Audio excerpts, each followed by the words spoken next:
बिस्मिल्लाहिर्रहमानिर्रहीम।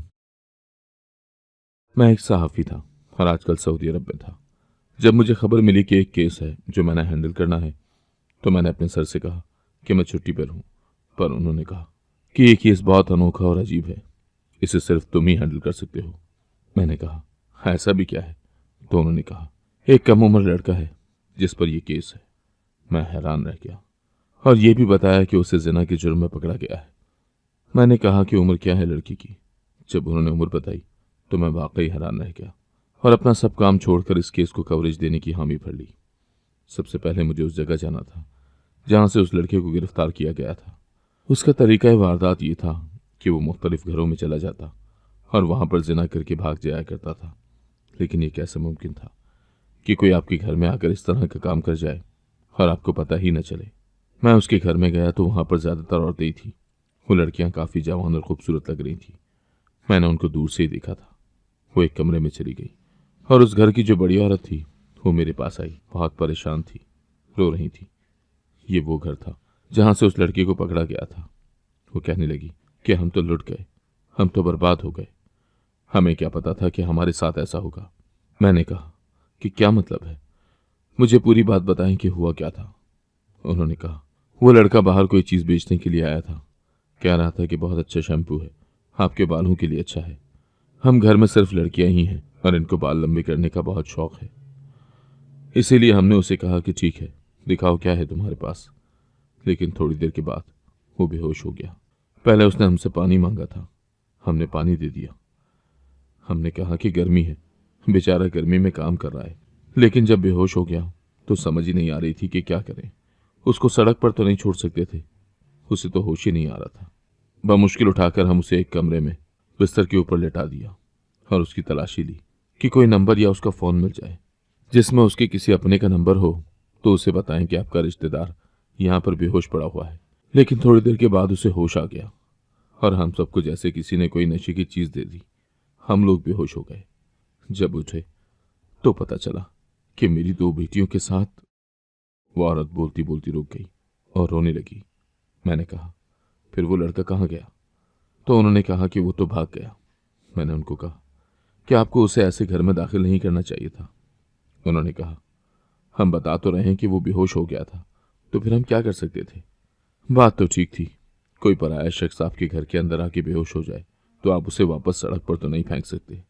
मैंने कहा, आपकी बेटियों का भी बयान लेना होगा। तो वो कहने लगी, ठीक है। मैंने उन लड़कियों का बयान ले लिया और मैं अपने सर के पास आ गया। मैंने कहा कि अब वो लड़का कहाँ है? तो उन्होंने कहा कि उसे तो पकड़ लिया गया है, पुलिस के पास है। मैंने कहा, मैं उसको देखना चाहता हूँ। जब मैं पुलिस स्टेशन गया तो मैंने उस लड़के को देखा। मैं हैरान रह गया। ये लड़का तो बहुत ही कम उम्र था, पर उसने ये सब कुछ किया था, और सिर्फ एक घर में नहीं, बहुत सारे लोगों के साथ इसी तरह के मामलात किए थे। उसका तरीका वारदात ही यही था कि वो घर में दाखिल होता किसी बहाने से और घर के अंदर थोड़ी देर रुक जाता। फिर उन लोगों के ऊपर या तो कोई बेहोशी का स्प्रे कर देता था या कोई चीज उनको खिला देता कि वो सब बेहोश हो जाते थे।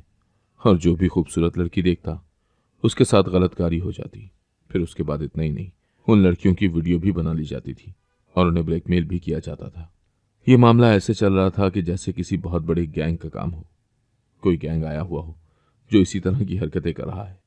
लेकिन उस लड़के के साथ ना तो कोई गैंग पकड़ा गया था, ना ही कोई और शख्स, सिर्फ यही लड़का था। उसको देख के तो ऐसा लगता था कि ये मक्खी भी नहीं मार सकता। फिलहाल उसे कुर्सी पर बिठाया गया था, आगे टेबल पड़ा था। मैं जाकर बैठ गया। उसके हाथों में हथकड़ी लगी हुई थी। मैंने कहा, ये सब कुछ क्या है? क्यों किया तुमने ऐसा, और कैसे किया? वो बोल ही नहीं रहा था। मैंने कहा, अगर तुम बोलोगे नहीं तो तुम्हारे लिए बड़े मसले बन जाएंगे।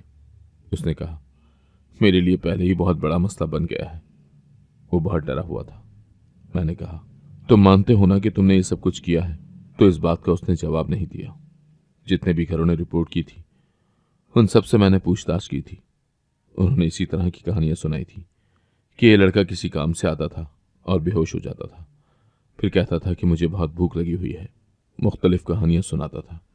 किसी को कहता था कि मेरी माँ नहीं है, तो किसी को कहता था कि मेरे बाप ने मेरी माँ पर हाथ उठाया है। मेरे घर में बहन भाई भूखे हैं। रोता था, बिलखता था। इस तरह की बातें करके लोगों को अपने जाल में फंसा लेता था। मैंने 3-4 दिन से खाना नहीं खाया, या फिर कभी कभी तो ऐसा भी होता था कि किसी घर के सामने बैठकर रोना शुरू कर देता था और वो लोग रहमदिली में आकर उसकी मदद करने के लिए उसे अंदर ले जाते थे। किसी भी शख्स के घर में घुसना कोई आसान काम नहीं है और कोई भी किसी गैर आदमी को इतनी आसानी से अपने घर में आने की इजाज़त नहीं देता। लेकिन इतनी कम उम्र वाले लड़के पर कोई भी भरोसा कर सकता है, और ये भरोसा ही था जिसकी वजह से उसने ये सब कुछ किया था। अभी तक कुछ खानदान ऐसे थे जिन्होंने रिपोर्ट ही नहीं करवाई थी। वो कह रहे थे कि हम अपनी इज्जत दांव पर नहीं लगाना चाहते, पता नहीं इंसाफ मिलेगा या नहीं। लेकिन उसने किसी भी सवाल का जवाब नहीं दिया। मैंने कहा, अगर तुम बोलोगे नहीं तो मैं तुम्हारी मदद नहीं कर पाऊंगा। पर वो नहीं बोल रहा था। ये सब हमारे पैंतरे होते हैं ताकि मुजरिम से हम पूछ सकें कि वो ये सब कुछ क्यों करता रहा है। मैं बाहर आया तो मेरे एक दोस्त ने कहा कि देखो आजकल के हालात, इस लड़के ने इतने बड़े बड़े गुनाह किए हैं। इसकी उम्र देखो, इसकी शक्ल देखो और इसके काम देखो। मैंने कहा कि तुम ठीक कह रहे हो, ज़माना बहुत बुरी तरफ जा रहा है, लेकिन अब हमारा काम तो तकरीबन ख़त्म ही हो गया है। मामला सीधा है, इसको पकड़ लिया गया है, अब इसको सज़ा हो जाएगी। उस आदमी ने कहा, लेकिन इसने अपना गुनाह कबूल नहीं किया है। मैंने कहा, हाँ कबूल नहीं किया है, पर इतने सारे गवाह हैं। कुछ घरों के आगे सीसीटीवी कैमरे भी लगे हुए थे, उसके अंदर उसी की फुटेज थी। एक फुटेज में तो ये बाकायदा रो रहा था और अंदर से एक लड़की निकली जो इसकी मदद करने के लिए इसे अंदर ले गई और फिर उसी लड़की ने रिपोर्ट करवाई थी। वो बहुत परेशान थी। एक अजीब बात यह भी थी कि घर के सारे लोग बेहोश हो जाते थे और घर में से कोई और सामान नहीं जाता था। सिर्फ एक ही गुनाह को बार बार किया जा रहा था। मतलब यह कि ये लड़का चोर नहीं था, इसने कभी कोई चोरी नहीं की थी। अब उसकी जज के सामने पेशी थी। हम सब भी वहां पर मौजूद थे। मेरे सर ने ठीक कहा था कि यह केस जरूरत से ज्यादा दिलचस्प भी था और अजीब भी। जज ने कहा कि तुम्हारी उम्र कम है, तुम्हें बच्चों की जेल में रखा जाएगा, लेकिन जैसे ही तुम 18 साल के हो जाओगे उसके बाद तुम्हें बहुत सख्त सजा दी जाएगी। तुम्हें फांसी भी हो सकती है और उम्र कैद भी। पर पहले तुम ये बताओ कि तुमने ये सब कुछ क्यों किया। तो वो खामोश हो गया। जज ने कहा, कुछ तो बोलो, पर वो नहीं बोल रहा था। फिर जज ने कहा कि तुम्हारी कोई आखिरी ख्वाहिश है। तो उसने एक अजीब सी ख्वाहिश का इजहार कर दिया। उसने कहा कि हाँ मेरी एक ख्वाहिश है, क्या आप पूरी करवाएंगे। हम लोगों ने कहा कि आप देखो कैसे फर बोल रहा है और पहले नहीं बोल रहा था। जज ने कहा कि तुम्हारी आखिरी ख्वाहिश बाद में पूरी करवा दी जाएगी। तो उसने कहा, नहीं, मेरी ख्वाहिश यह है कि वो जल्द से जल्द पूरी भी करवाई जाए। उसके बाद आप लोग मेरे साथ जो भी करें मुझे कोई मसला नहीं है। जज ने कहा, क्या है तुम्हारी आखिरी ख्वाहिश। तो कहने लगा, मैं एक आखिरी दफ़ा स्विमिंग पूल में नहाना चाहता हूँ। जब हम लोगों ने उसकी ये ख्वाहिश सुनी तो हम लोग हैरान रह गए कि ये किस किस्म की बात है और ये कैसी ख्वाहिश है। ऐसी ख्वाहिश तो आज तक किसी ने भी न की होगी। जब उससे पूछा गया कि तुमने ऐसी ख्वाहिश क्या सोच के की है, तो उसने कहा कि मुझे पानी बहुत पसंद है। इसलिए हमें उसकी बात पर यकीन नहीं हुआ था, क्योंकि अब हमें उसकी किसी भी बात पर यकीन करना ही नहीं चाहिए था। लेकिन उसने इतना कहकर अपनी जबान पर फिर से ताला लगा लिया। खैर, जज ने कहा कि अब इसकी आखिरी ख्वाहिश है तो पूरी तो करवानी पड़ेगी। जज ने हुक्म दे दिया कि पूरी सिक्योरिटी और एहतमाम के साथ इसको किसी प्राइवेट स्विमिंग पूल कंपनी में ले जाओ, जहां पर उस वक्त और कोई भी मौजूद ना हो, और इसे इसकी आखिरी ख्वाहिश पूरी करने के बाद बच्चों की जेल में भेज दिया जाए। जैसे ही 18 साल का हो इसको सजा दे दी जाएगी, क्योंकि इसने एक नहीं न जाने कितने घर बर्बाद किए थे। ये इस काम में बहुत अरसे से लगा हुआ था। एक घर से तो ये बयान भी लिखवाया गया था कि उनके घर की 2 लड़कियां मां बनने वाली हैं, क्योंकि 1-2 महीने पहले उनके साथ भी यही हुआ था। जब ये खबर सब लोगों को पता चल गई कि उस शख्स को पकड़ लिया गया है जो घर घर जाके ये सब कर रहा था, तो लोगों ने अब सामने आना शुरू कर दिया था, क्योंकि मुजरिम पुलिस के हाथों में था। मुझे ये सुनकर बहुत अफसोस हुआ कि अब उन लड़कियों का क्या होगा जिनके साथ घर बैठे ही इतने बुरे सलूक किए गए। लेकिन क्या ये सब कुछ उसी ने किया था? उसकी इस अनोखी ख्वाहिश की तकमील के लिए हम लोग एक प्राइवेट स्विमिंग पूल में पहुंच गए और उन लोगों को बताया कि हम लोग क्या चाहते हैं।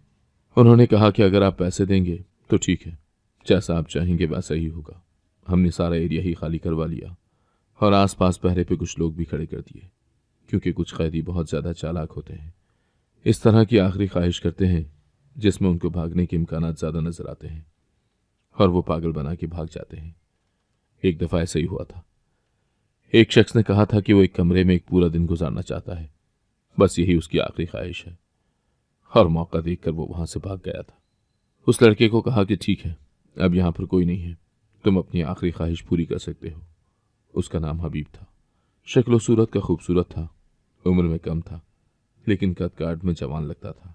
अगर मैं अपने काम की बात करूं तो मुझे नहीं लगता कि उसने कुछ गलत किया था, क्योंकि ये शक्ल से बहुत ही मासूम लग रहा था। लेकिन ऐसे ही लोग मुजरिम होते हैं, जिनकी शक्लों पर यह नहीं लिखा होता कि वो मुजरिम है। मैं जाकर पीछे बैठ गया। मेरे साथ जज साहब भी मौजूद थे। उन्होंने कहा कि मैं अपनी निगरानी में इसकी आखिरी ख्वाहिश पूरी करवाना चाहता हूं। वो मेरे साथ ही बैठे थे और हम लोग अपनी बातों में मसरूफ हो गए। जैसे कि दो लोग बैठे हों तो कोई ना कोई बात तो कर ही लेते हैं। और पुलिस वाले भी कुछ लोग पहरे पर खड़े थे। लड़के ने अपने जूते उतारे और पानी में जाने की तैयारी करने लगा। पहले तो वो पानी को देख रहा था, फिर उसने बीच में अपनी टांगे लटका ली और जमीन के ऊपर बैठकर पानी में टांगे लटकाए बैठ गया। थोड़ी देर के बाद पानी के अंदर चला गया। जाहिर है, अगर उसने ये आखिरी ख्वाहिश की थी कि मुझे स्विमिंग पूल में तैराकी करनी है, तो फिर उसको तैराकी आती भी होगी। लेकिन थोड़ी देर के बाद ही हमने ऐसा मंजर देखा कि हम हैरान रह गए। वो पानी से बाहर नहीं आ रहा था, पानी के नीचे चला गया था। इतना तजुर्बाकार तो नहीं लग रहा था, क्योंकि पानी में जाने से पहले वो काफी घबराया हुआ लग रहा था। मैंने पानी की तरफ देखा तो वो लड़का ऊपर नहीं आ रहा था। मैंने जज साहब से कहा कि ये क्या मामला है, लड़का तो पानी के नीचे से ऊपर ही नहीं आ रहा। तो वो भी अलर्ट हो गए कि हाँ, मामला थोड़ा गड़बड़ लग रहा है। फिर एक आदमी को इशारा किया कि जरा आगे जाके देखे कि क्या है। उसने देखा तो फौरन से पानी में छलांग लगा दी। हम लोग भी हैरान हुए। उसने कहा कि लड़का तो डूब रहा है, इसका मतलब है कि वो सजा से बचने के लिए खुदकुशी करने की कोशिश कर रहा था, क्योंकि शायद वो जेल नहीं जाना चाहता था। जितनी उसकी उम्र थी, उससे इस तरह की बात की तवक्को की जा सकती थी। लेकिन इससे पहले जो उसने कारनामे किए थे, वो फिर कैसे कर गुजरा था। वो इतना ही बुज़दिल था, तो ये सब उसने कैसे कर लिया। उसे पानी से निकाला तो उसकी सांसें बहुत ही हल्की चल रही थी। फौरन डॉक्टर के पास लेकर भागे। जज साहब भी परेशान हो गए और हम सब भी कि ये क्या मामला हो गया। हम लोग फौरन डॉक्टर के पास भागे। जब डॉक्टर को बताया कि ये वही लड़का है जिसकी खबर आज सुबह से बहुत ज़्यादा उड़ी हुई है, तो डॉक्टर भी थोड़ा हैरान हुआ कि ये है वो लड़का। मैं तो समझा कोई जवान आदमी होगा। हमने कहा कि यही है। उन्होंने उसको फौरन चेक करना शुरू कर दिया। हमारी आंखों के सामने ही उसे होश तो आ गया था। उसके पेट से पानी की आवाज़ें आ रही थी जो उसके मुंह से निकल रहा था, यानी कि उसकी हालत पहले से ठीक हो गई थी। वो होश में आ गया था और जिंदा भी था। लेकिन डॉक्टर ने कहा कि मुझे इसे कुछ देर मजीद अपने पास रखना होगा, क्योंकि मुझे मामला कुछ और लग रहा है। हमने कहा कि आपके साथ ज़्यादा देर नहीं रह सकता, ये आपको चकमा देखकर भाग सकता है। तो उन्होंने कहा फिर आप अपने दो लोगों को मेरे साथ भेज दें, लेकिन मुझे मामला कुछ खराब लग रहा है। हमने कहा कि क्या मतलब। तो उन्होंने कहा मैं आपको भी बताता हूँ। वो 2 घंटे के लिए लड़के को लेकर अंदर चले गए। उस हिस्से में हमें जाने की इजाज़त नहीं थी, लेकिन हमने अपने 2 लोगों को अंदर भेज दिया था। उसके बाद डॉक्टर साहब ने हमको अपने कमरे में बुलाया और कहा कि इस लड़के के जिस्म के अंदर हमें एक ऐसी चीज़ मिली है जो इस बात की निशानदेही करती है जो आप लोग समझ रहे हैं, ये वो नहीं है। हमने कहा कि क्या मतलब। तो उन्होंने कहा इस लड़के के जिस्म में एक चिप लगी हुई है। उन्होंने हमें वो चिप दिखाई। उन्होंने कहा ये चिप इसकी कलाई में नस्ब की गई थी और इसको नस्ब करना कोई इतना बड़ा प्रोसीजर नहीं है, आराम से हो जाता है। जब हमने अपने तजुर्बाकार लोगों को उस चिप के बारे में बताया और उन्होंने उसे चेक किया, तो उन्होंने कहा कि ये चिप तो आपकी लोकेशन, यानी आप कौन सी जगह पर मौजूद हैं, इस चीज़ को इंडिकेट करती है, यानी कि ये एक डिटेक्टर है। लेकिन ये इस लड़के की कलाई में क्यों था? इसका मतलब कि हम जो समझ रहे थे वो वाकई नहीं था। हम ये समझ रहे थे कि ये केस क्लोज हो चुका है, लड़का गुनहगार है, इसे पकड़ लिया गया है, इसे सजा दे दी गई है। लेकिन शायद कुछ और मामला था। फिर हमने उस लड़के से पूछा कि अब बताओ कि क्या बात है, और उसने हमें एक ऐसी बात बताई कि इस केस का एक नया पहलू निकल के हमारे सामने आ गया, जिससे हम सब हैरान रह गए। उस लड़के की हालत अब पहले से बेहतर थी। वो हमारे सामने बैठा था। मैंने कहा पहले भी तुमने ना बोल के पुलिस और कानून को गुमराह भी किया, और अब भी तुम नहीं बोले तो बहुत बुरा होगा। इसीलिए बताओ कि ये सब क्या है, ये चिप तुम्हारे बाजू में किसने डाली? तो उसने कहा कि मैं आपको सब कुछ बताता हूँ। दरअसल मैं अकेला नहीं हूँ, मेरे साथ एक पूरी टीम है। हमने कहा क्या मतलब है टीम से तुम्हारा? तुम तो हर जगह वारदात पर अकेले पाए गए हो और सबने तुम्हारा ही हुलिया बताया है। उसने कहा, मेरा हुलिया ही बताएंगे, क्योंकि सामने तो मैं ही जाता था, लेकिन जब सब लोग बेहोश हो जाते थे तो फिर मैं वहां पे नहीं होता था, मुझे वहां से भेज दिया जाता था। मेरी जगह वहां और बहुत से लोग आ जाते थे। मैंने कहा कि क्या मतलब है, पूरी बात बताओ। उसने कहा कि वो 5 लोग हैं, उम्रों में बड़े हैं, 25 से लेकर 40 साल की उम्र तक के हैं, लेकिन उनके कद किसी छोटे लड़के जितने हैं, यानी कि मेरे जितने हैं। इसीलिए सब समझते हैं कि जो कुछ किया है वो किसी छोटे कद के इंसान ने किया है, और क्योंकि मंजर पर मैं होता हूं तो मुझ पर ही इल्जाम लग जाता है।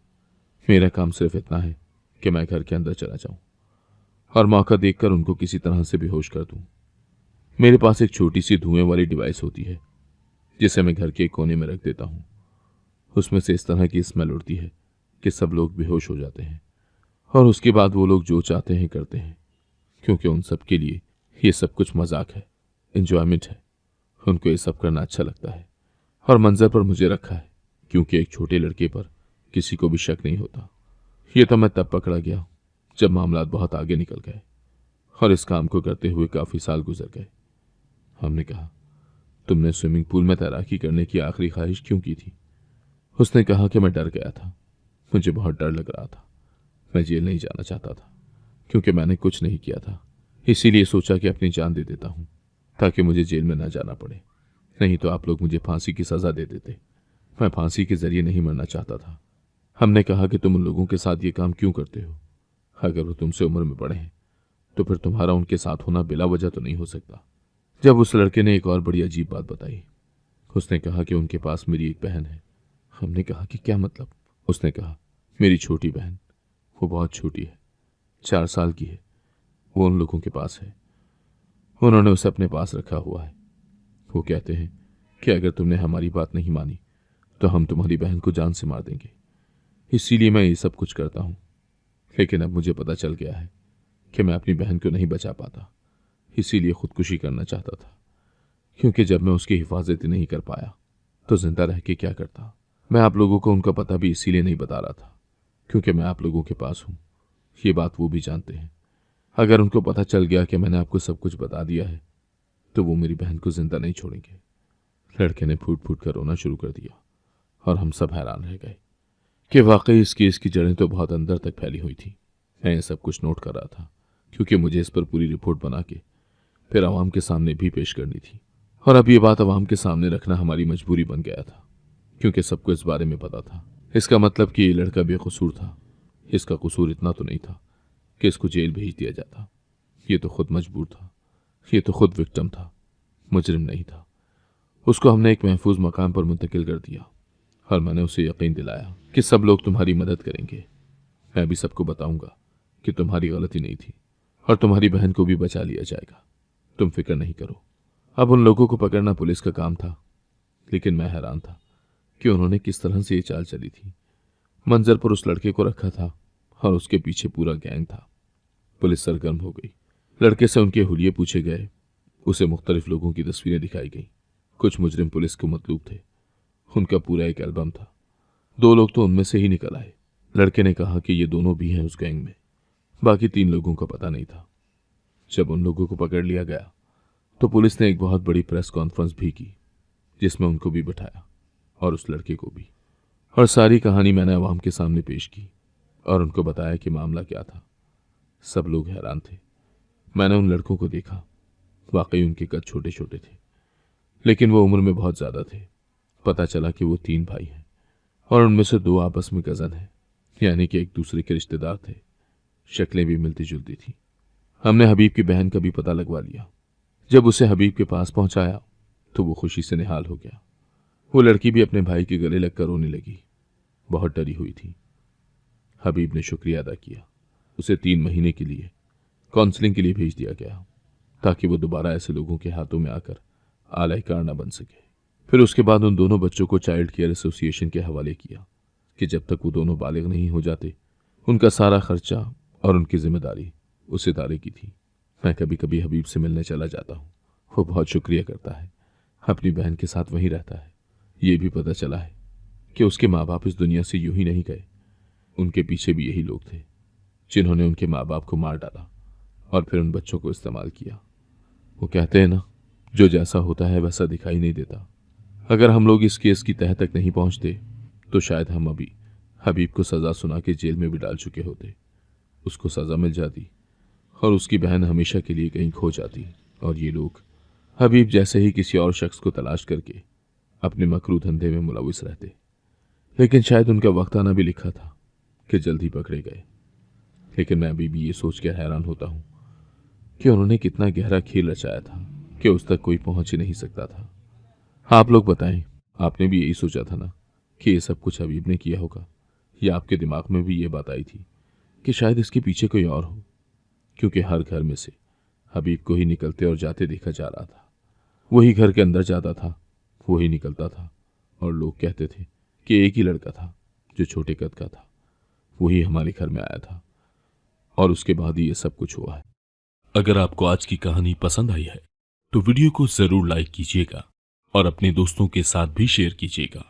और हाँ, अगर आपने अभी तक हमारा चैनल सब्सक्राइब नहीं किया तो जरूर सब्सक्राइब करें। मिलते हैं कल एक नई और दिलचस्प कहानी के साथ। अल्लाह हाफिज।